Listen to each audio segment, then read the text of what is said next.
Good morning students. KPS की online classes में मैं आप सबका स्वागत करता हूं। आज हम क्लास 7 हिंदी व्याकरण लेसन नंबर 10 समरूपी भिन्नार्थक शब्द पढ़ने जा रहे हैं। समरूपी यानी जो रूप में समान हो लेकिन अर्थ भिन्न देते हो। पिछले चैप्टर में हमने जो है श्रुतिसम भिन्नार्थक शब्द पढ़े थे, इसमें समरूपी भिन्नार्थक शब्द है। कुछ शब्द एक दूसरे के समानार्थी लगते हैं, यानी लगता है कि अर्थ समान होगा, परंतु वास्तव में उनके अर्थों में सूक्ष्म भेद होता है, थोड़ा सा हल्का सा अंतर होता है। जैसे पुस्तक और ग्रंथ। किसी भी सामान्य पुस्तक को पुस्तक कहा जा सकता है। पुस्तकें सारी पुस्तक होती है, पर रामायण, महाभारत, वेद, पुराण आदि विशिष्ट, बड़ी या महत्वपूर्ण पुस्तक जो है, पुस्तक तो वो हैं लेकिन हम उनको पुस्तक न कहकर ग्रंथ कहते हैं। ग्रंथ कहा जाता है उनको, पुस्तक तो वो हैं। तो सामान्य कोई भी जो किताब है उसको पुस्तक कह सकते हैं, पर तो जो धार्मिक बड़ी किताबें हैं, विशिष्ट हैं, उनको हम ग्रंथ कहते हैं। अतः पुस्तक और ग्रंथ शब्दों का प्रयोग एक दूसरे के स्थान पर नहीं किया जा सकता। हम पुस्तक का प्रयोग ग्रंथ के साथ या ग्रंथ का प्रयोग पुस्तक के स्थान पर नहीं कर सकते। ऐसे ही कुछ समरूपी भिन्नार्थक शब्द होते हैं जिनका रूप समान होता है, पर उनको जो है वो अलग अलग जगह पर ही यूज किया जाता है, एक दूसरे की जगह यूज नहीं किया जा सकता। तो कुछ शब्द जो है मैं यहाँ पर आपको बताता हूँ।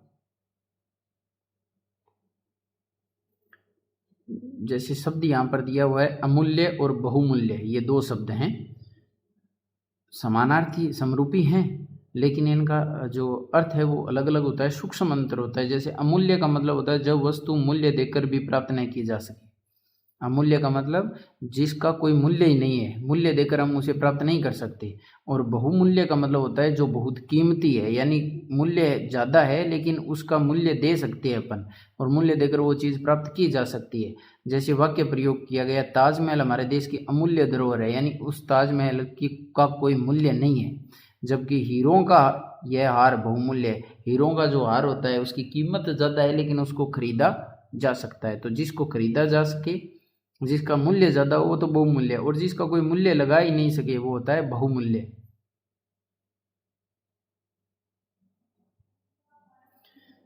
सेकंड है अपराध और पाप। अपराध सामाजिक और राजकीय कानूनों को तोड़ना, वो तो होता है अपराध। हम समाज में बने हुए जो भी कानून है या राजकीय जो सरकार ने जो कानून बनाए हैं उनको तोड़ना तो होता है अपराध। और नैतिक और धार्मिक नियम तोड़ते हैं अपन, अपना नैतिक कोई नियम है या धर्म से जुड़ा हुआ कोई भी नियम तोड़ते हैं, वो होता है पाप। वाक्य प्रयोग से समझते हैं, चोरी करना अपराध है। चोरी करना को पाप नहीं कह सकते, अपराध कह सकते हैं। क्यों? क्योंकि ये सामाजिक और कानून व्यवस्था का जो राजकीय नियम है, कानून है, उसको तोड़ेंगे तो वो अपराध होगा। लेकिन जीव हत्या पाप है, किसी जीव को मारना ये अपराध नहीं, इसको पाप माना जाता है। 3 नंबर है अवस्था और आयु। अवस्था जीवन का एक भाग जो है वो अवस्था है। जैसे वृद्धावस्था ये बूढ़े व्यक्तियों के लिए है, किशोरावस्था ये यंग नौजवानों के लिए है, शेषवावस्था इसलिए छोटे बच्चों के लिए, ये अवस्थाएं होती है। आयु जन्म से लेकर मृत्यु तक का संपूर्ण समय है वो आयु होता है। आज हम किस आयु के हैं यानी कितने वर्ष के हैं, तो ये पूरा समय। जबकि अवस्था एक जीवन का भाग। जैसे वृद्ध अवस्था में शरीर दुर्बल हो जाता है, यानी वृद्धावस्था जो होती है, आदमी जो बूढ़ा हो जाता है, तो वो एक अवस्था है। विवाह के समय गांधी जी की आयु बहुत कम थी। अब जब गांधी जी का विवाह हुआ तो उनकी आयु जो है वो बहुत कम थी, यानी वर्षों में जो उनकी एज है वो कम थी।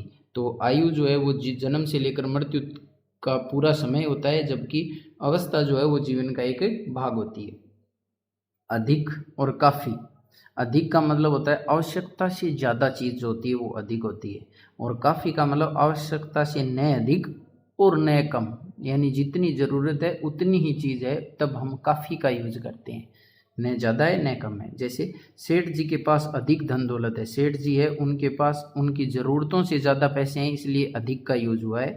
जबकि मेरे पास जितना है वह काफ़ी है, यानी जितना है उसमें मैं सेटिस्फाई हूँ, न मेरे पास कम है न ज़्यादा है, ज़रूरत का है। 5 नंबर है प्राण और प्रणाम और नमस्कार।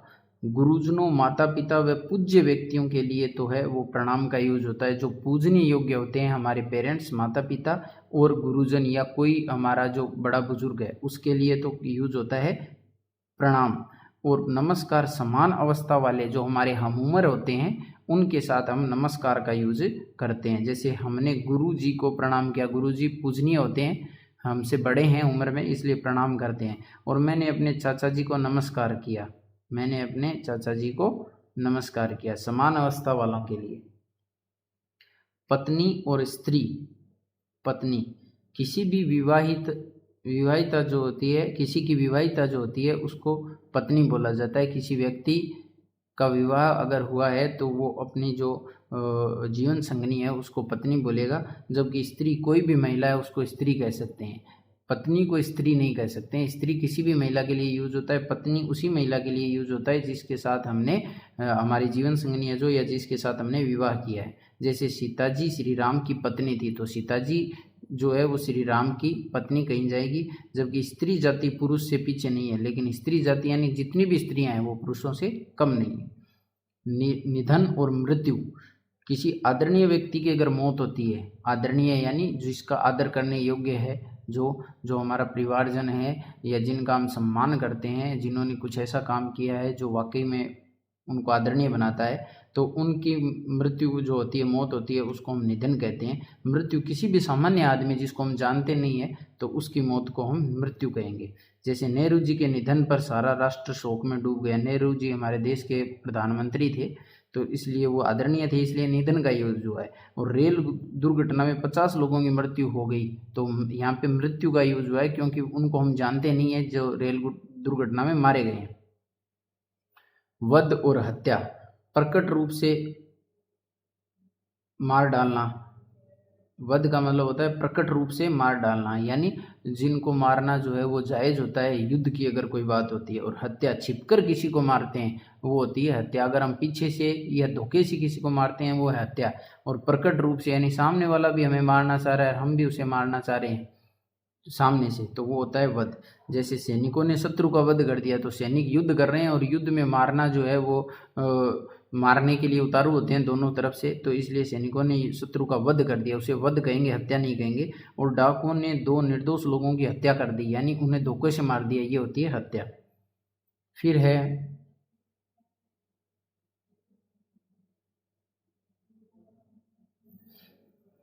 छाया और परछाई। छाया, वृक्ष की जो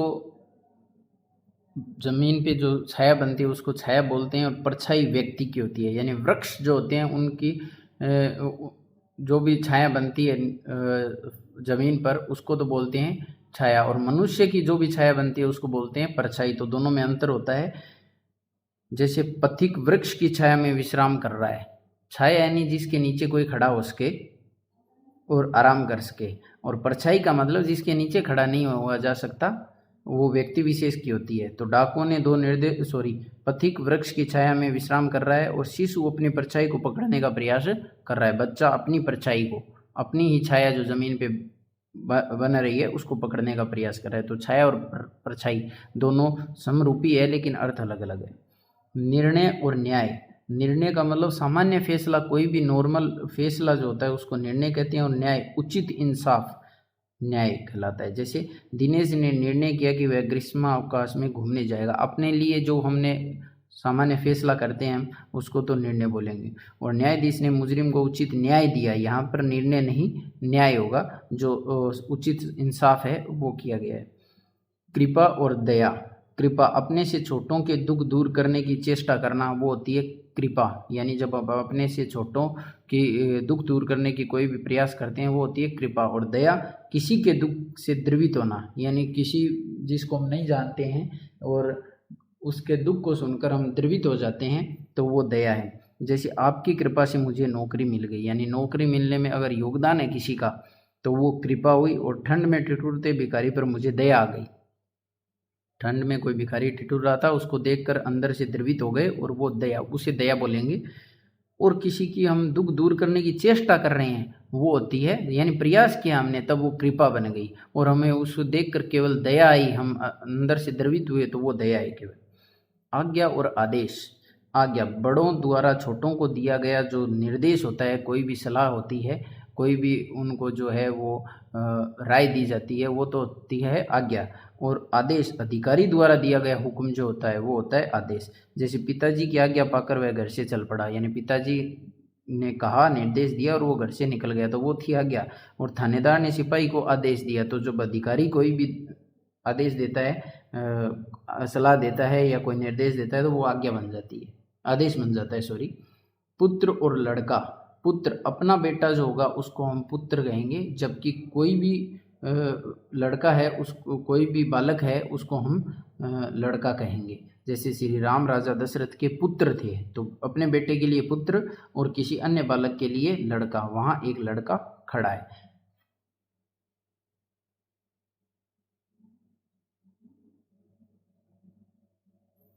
नेक्स्ट 14 नंबर है प्रेम और प्रणय।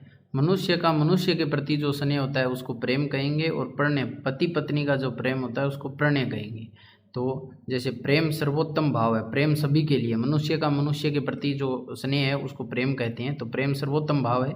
और दुष्यंत शकुंतला के प्रति प्रणय भाव रखते थे, यानी दुष्यंत और शकुंतला पति पत्नी थे तो उनके बीच का जो स्नेह है उसको प्रणय भाव कहते हैं। सेवा और शुश्रूषा, सेवा गुरुजन अथवा माता पिता की तो सेवा होती है, और रोगियों और दुखियों की होती है जो सेवा होती है उसको शुश्रूषा बोलते हैं। जैसे सेवा का फल अवश्य मिलता है, अगेन हम गुरुजन माता पिता की सेवा करेंगे तो फल अवश्य मिलेगा। तो जो गुरुजन और माता पिता की जो सेवा की जाती है, अपना जो दायित्व समझ कर किया जाता है वो है सेवा। और रोगियों और दुखियों के लिए, यानी जो रोगी है दुखी है उनके लिए जो सेवा की जाती है वो शुश्रूषा। जैसे स्वामी विवेकानंद प्लेग पीड़ितों की शुश्रूषा में जुट गए। तो ये थे समरूपी भिन्नार्थक शब्द। कुछ नीचे सूक्ष्म मंत्र वाले कुछ और भी दिए गए, जैसे सम्राट और राजा। सम्राट राजाओं का जो राजा होता है वो सम्राट सबसे बड़ा होता है, और राजा किसी विशेष देश का जो राजा है वो, राजाओं का जो राजा होता है जिसके ऊपर जैसे देश का राजा होता है वो तो होता है सम्राट। और फिर अलग अलग प्रांतों का जो है वो होगा राजा। पर्यटन और भ्रमण, किसी विशेष उद्देश्य के लिए घूमना, किसी उद्देश्य के लिए घूम रहे हैं तब तो है पर्यटन और भ्रमण। नॉर्मल जो सामान्य घूमते हैं अपन वो है घूमना। दुर्गम और अगम, दुर्गम जहाँ कठिनाई से पहुंचा जाता है वो तो होता है दुर्गम, और अगम जहाँ पहुंचा नहीं जा सके यानी पहुंच ही नहीं सकते वो होता है अगम, और जहाँ कुछ मुश्किलों से पहुंचा जाता है वो है दुर्गम।